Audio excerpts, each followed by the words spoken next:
innocence stolen, a child's life extinguished by cruelty beyond comprehension.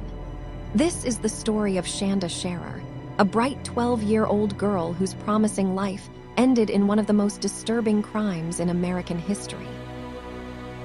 Shanda Renee Sharer was born on June 6, 1979, in Pineville, Kentucky. She was the only child of Stephen Sharer and Jacqueline Vaught.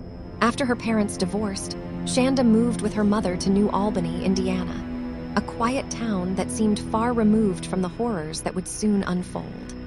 In her new school, Shanda was known as friendly, bubbly, and eager to make friends. She loved sports, especially cheerleading, and had a wide smile that could light up any room. But at Hazelwood Middle School, she met a group of girls that would change her life and end it forever. It all began with a girl named Amanda Heavrin. Shanda and Amanda developed a close friendship, and for a time, it turned romantic. Their teenage experimentation would have been typical, awkward, curious, innocent, if it hadn't caught the attention of someone else. Melinda Lovelace. Melinda, Amanda's ex-girlfriend, was 16 at the time. She was volatile, jealous, and deeply possessive. She saw Shanda not as a child, not even as a rival, but as someone who had to be eliminated. Her jealousy morphed into hatred, and that hatred quickly became something much darker. Melinda didn't act alone. On the night of January 10, 1992, Melinda enlisted the help of 3 other girls: 15-year-old Hope Rippey, 17-year-old Lori Tackett, and 17-year-old Toni Lawrence. Together, they formed a deadly plan not to scare Shanda, but to kill her. Melinda armed herself with a knife. The group of girls drove to Shanda's house in Jeffersonville, Indiana. It was around midnight. Disguising their voices, Hope and Toni lured Shanda out of her house by pretending Amanda wanted to see her. Trusting them, Shanda slipped on jeans and a sweater and left the house, completely unaware that she was walking into a nightmare. The girls drove Shanda to a remote location, an abandoned house in Utica, Indiana, known to Lori Tackett. There, Melinda revealed herself and confronted Shanda, demanding to know about her relationship with Amanda. What began as a confrontation turned into torture. Shanda was slapped, strangled with a rope, and stripped of her clothing. The girls mocked her, humiliated her, and bound her hands and feet. Then they stuffed her into the trunk of their car and drove around for hours, even stopping at a fast food restaurant while Shanda lay bruised and terrified in the trunk. But the horror wasn't over. At one point, they opened the trunk and Shanda cried out, "Please take me home." Instead, Melinda and Lori laughed. They beat her again. Lori stabbed her in the chest. When they thought she might be dead, they placed her in the trunk once more and drove to a remote area outside Madison, Indiana. It was early morning, now January 11th. Shanda was still alive. The girls doused her in gasoline and set her on fire. She screamed. Her body was still moving as the flames consumed her. Melinda and Lori returned hours later and found her smoldering remains. Still not satisfied, they set her on fire again. Shanda Sharer's final moments were filled with unspeakable pain, fear, and betrayal.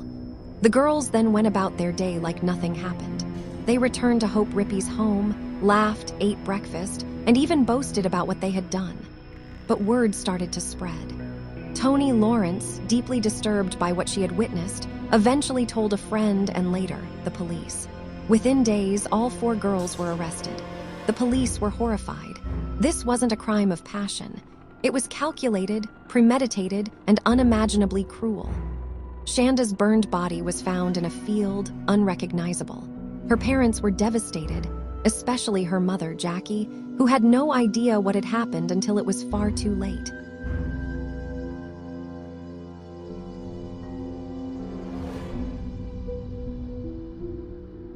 The trials that followed shocked the nation.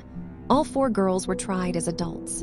Rather than face a jury, they accepted plea deals. Melinda Lovelace and Lori Tackett received 60-year sentences. Hope Rippey was sentenced to 60 years, with 10 years suspended, and Toni Lawrence received a lighter sentence of 20 years. Over time, all 4 were released. Toni Lawrence was released in 2000. Hope Rippey followed in 2006. Lori Tackett was paroled in 2018. And Melinda Loveless, the mastermind, was released in 2019 after serving 26 years in prison. The release of the girls caused outrage among many. How could someone commit such a brutal act and walk free? But Shanda's mother, Jackie, responded with unimaginable grace.